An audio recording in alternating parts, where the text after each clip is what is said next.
Coming up right after the ARCA race from here at Talladega, it is the biggest party in racing.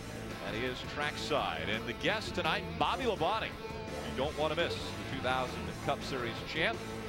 Driver of the number 47 Toyota Camry, Bobby Labonte, the special guest. And under red flag conditions, what do you do? What's he listening to? Spencer Gallagher. And what music is he listening? What song is he listening to? Justin, what is he doing? You know, honestly, you know, once these races get started, you have so much nervous energy. He's probably a lot like me in the fact that he's just trying to get all that energy out, because once you stop and your adrenaline's still pumping. So he's counting his fingers now. Now he's counting fingers. Yeah, it's always funny what you find to do when you're under red flag, because you're just trying to think of something. I've always tried to figure out how to get the guys to put a stereo next to like one of the radios and just I don't think hold that's the a good mic. idea. Yeah. Take a look at who was involved in this incident. A long list and some really good race cars on there. Bobby Gerhardt, a big one there. Alex Bowman, another one that was going to be a contender. There's Frank Kimmel right there. Let's see if we can make some contact with Frank. About ready to get Frank rolling. Kimmel. Phil Parsons up in the speed booth. You got a copy? Hey, what's going on? Yeah, I do, buddy. Well, good news is you were in front of that mess. Bad news is there was a big mess behind you. They say I didn't, of course, didn't get to see it or anything, but you are going to see something like that. I guess it's best to see it in a rearview mirror, but yeah, I'm glad everybody's okay on that deal. It looks like you're content right now, Frank, just to follow Matt here and try to get some laps in, obviously, because of what could happen that happened behind you just a few moments ago. 10-4, Matt's doing a great job. We're really putting out some really good speeds here, and I saw the outside lane coming there a little bit, but you know, this package that we run here is just proving that bottom lane's usually the best. So we'll hang out here. I'm gonna let the Motorsports guys do a good job on the pit stop and take advantage of that, I hope. You know, your only winner left in this race now with Bobby Gerhardt suffering some damage in an accident, and you were within a couple hundred yards of winning this thing last year until Ty got by you. You got a plan for the end? I'll block like hell if anybody else tries to pass me this time, that's for sure. But you know, we got to get there first, Bill. You know how this deal is, and hopefully we'll keep this Toyota Camry up front all day and see that checker flag first today. All right, buddy. Good luck. There's that 35. Nelson Canache's got damage to that race car. Under red flag condition, you can't work on the race cars. That's why now the 94 of Steve Blackburn's on pit road, and they're going to work on that race car. Remember how he was the guy that initially started it when he got turned around from behind, but he spun down through the grass, and I think by the time he came back up on the racetrack, the whole field had crashed by him. You know, it's funny. He always has really, really stellar runs at these restrictor plate races, and something always seems to happen, you know, being at the right place at the wrong time. So hopefully they can get it fixed. I'm a little worried now, you know, going through the grass. You always tend to get a little hotter, and as everybody's been talking about, you know, the heat is definitely an issue. I mean, it's hot right now.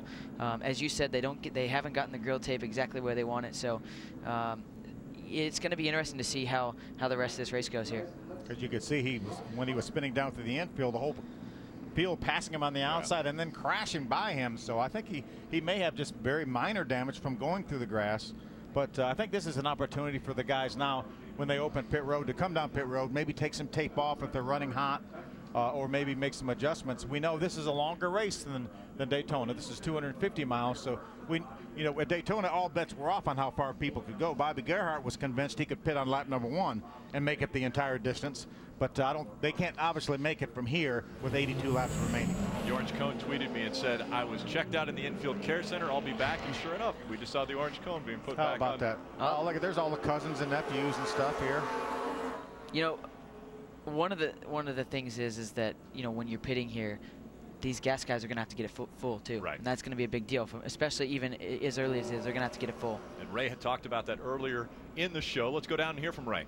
Well, Rick, I just did a little quick impromptu straw poll down on my end of pit road, and everyone said way too early to pit right now, and you don't want to give up any track position even to work on these things. So I don't think anybody on the front end of pit road that's on the racetrack right now is on their way down here too early in the race. So I'm thinking it's going to be after lap 20 or 25 before they even make adjustments.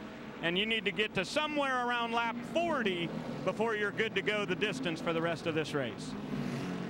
Yeah, we talked about that pit window being upwards of 55 laps. So if you get to 40, you've made it, you know, into where you can get there on that one stop. So a lot of guys playing fuel strategy early in this race after the first caution comes out, and then a red flag condition after that incident. Welcome back. This is the International Motorsports Hall of Fame 250, and right on the grounds of Talladega Superspeedway is the International Motorsports Hall of Fame, and there is a wing that is dedicated to ARCA and the champions. How about that? 2008 champion, Justin Allgaier right there. I like seeing that in there. I'll tell you what, if you ever get the chance to go into that museum, there is some really, really cool history. I'm just honored to have my picture up in there, and it's a great place to go look at, you know, the history of motorsports, really. Yeah, it's truly amazing. I was able to be a part of the induction ceremony last night, where we inducted 3 new inductees into the Hall of Fame. Kenny Bernstein, Richard Childress, and John Force were inducted last night. Pretty good group right there. And I'm telling you, it was impressive to be there and to see the other names that are on the walls that have come in before them. Names like Ford, Chevrolet, Ferrari, Porsche. I mean, you're like, wow, this is incredible. I mean, I think if you look at the candidates you just mentioned, to just now be getting in, yeah. I mean, obviously they're still active, but it just shows you the amount of quality people that are in that. And I know every year, you know, they have the big induction, and there's a lot of great names that go into it. And it's cool to go take a view through there. And we also honored Ty Dillon, the ARCA champion. Yep. So he's always honored at that ceremony as well, just like you were a few years ago. A few years ago, yeah, absolutely.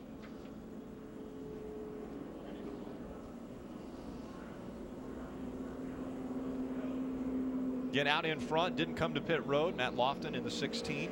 Frank Kimmel. The 99, 52, and 58 round out our top 5. Davis, Hessert, and Hockenbraugh. Well, Sunday NASCAR race day is live from Talladega. Cousin Carl sounds off on the controversial Richmond finish. Plus the less rowdy Kyle Busch joins us live. And the 88 is always a favorite on the high banks. We'll tell you, if Junior can get Hendrick to 200, that's 200 wins. NASCAR race day fueled by Sunoco, 10 a.m. Eastern Sunday. Here's our point leader right here, Brennan Poole on pit road. Remember, he's the one that made contact with Mike Harmon. That was after Mike Harmon slowed because of the incident right in front of him, but quite a bit of damage to the front end of that car. And Justin, you mentioned how important aerodynamics are here. If you get that front end bashed up a little bit, it's going to be a struggle. It is going to be a struggle. You know, when we won here in 2008, we were very fortunate. We had some damage on the nose. They got it fixed. We were still able to go on to the win. But, I mean, anytime you're dealing with the radiator ductwork, you're dealing with heating and cooling, and that's definitely a big deal today. And is that the biggest thing? Because I would think that he's going to tuck in behind someone, and there's not going to be a lot of air that's going to hit where that damage is. But when he does decide to move out to the outside, then that's going to be a big aerodynamic disadvantage. Well, absolutely. I think that's why in the ARCA series you see so many guys running nose to tail on the bottom line. There are cars that are really, really fast, and there's guys that maybe don't have the budget to run like some of the guys up front do. So when you tuck in line like that, obviously your bodies don't have to be near as good. But when you have a situation like this, you've got some damage, and you do go to pull out at the end to make that last lap pass, that's when it really shows up, and like you know you got a problem. Parachute out. It is. But you know that the other thing though is, as long as they can keep it cool, they really, like you said, shouldn't have a problem. So, you know, hopefully the Venturini guys are going to get him fixed up there, and it'll be good. And these guys have the bigger radiators. They haven't been reduced like they have in the Cup Series. Coming through the tri-oval. Field all in line. We're getting ready for the restart. Out in front, Lofton, Kimmel, Davis, Hessert, Hockenbraugh. Green flag back in the air at Talladega.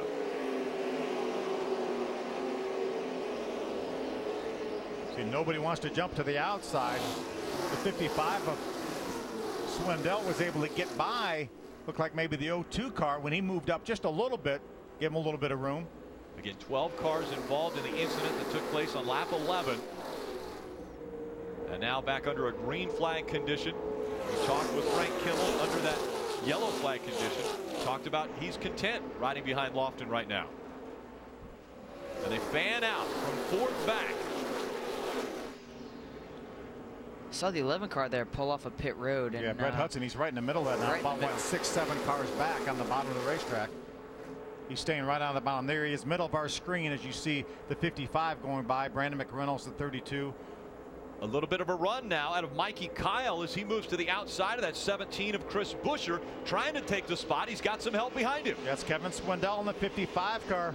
Pulls right up behind Mikey Kyle. Now Brandon McReynolds jumps down to the inside. He felt like that was the place to be. Remember, Brandon came within a couple hundred yards of winning at Daytona. Anytime you have a restart, and especially guys pulling off a pit road like that, it jumbles everybody up. You got to make some moves. And you see a lot of these guys, you know, they realize that it's going to be hard to make these passes once everybody gets in line. So that's what they're doing right now. They're just trying to figure out how to get the most amount of spots they possibly can, but obviously not wreck the race car either. Never going to come out of the gas there. We heard Sean Corr as we were riding along with him. He is pedal to the metal all the way around this racetrack. Yeah, he's leading a pack, or leading the outside. You see we have a smoker towards the back of that pack, but if you're in traffic, you may have to pedal that throttle a little bit, and that's what happened when we saw the incident earlier when the 94 car Steve Blackman got turned around. Should have been a little more pedaling there maybe. Well, sometimes too, when you're out there running, your first instinct is to drag the brake because you don't want to come off that accelerator. You jump out of that accelerator, it's another 2 laps before you're back at full speed. So a lot of times you'll push the brake down, try and slow the car down that way. But unfortunately, it just doesn't slow it down as quickly as just completely getting off the gas. And sometimes that's when you see guys running into the other guys. Shuffling to the back, the 90 of Zach Ralston. 0-2 just behind him, Josh Williams. There's Tom Hessert in the 52. Ken Schrader entry. We're hearing that Tom said he may have a tire going down. You see him slowing down. He may be coming to pit road now. Looks like he is going to make his way down to pit road. Another one slow on the high side of the racetrack. I believe he's made some contact with the outside wall. 67, I believe, of Roger Carter. Yeah, big damage to the right side of that race car. A lot of damage. I'm sure the ARCA officials will look at the racetrack now. When you get a car with that much damage, you know parts are. He probably broke a brake rotor, so there may be a piece of brake rotor. Yeah, he's trying to get down. He waited for the pack to go by. Now he's trying to get off the racetrack, and the caution comes out once again. Take a look at what happened. See him, right front tire obviously goes down. He may have had some damage from that earlier incident. Even some of the cars we didn't talk about being involved, they may have had a little bit of body damage as they were trying to avoid it. Well, I think anytime, too, you get the slightest rub here. And it's amazing how quickly you can pop a tire. You know, you've got sheet metal in there. Maybe that edge didn't get filed down exactly the way that it needed to be, or one of the panels is just a little bit off, and you blow right front here. As you can see, it takes you for a heck of a ride. And you see all the rubber too flying around this car. So the ARCA officials very wisely threw the caution flag. I'm a little surprised. I saw the 52 of Tom Hessert. He actually stayed on the racetrack, and he came by pit road, and I would assume that pit road was still open at that point, which would have been the perfect time to pit. Huge because advantage to it. Yeah, it would have been a huge advantage, and for some reason they stayed out. So I don't know if maybe they thought they got the problem fixed, or I don't know what they were doing there. So the safety crew attending to the 67 of Roger Carter.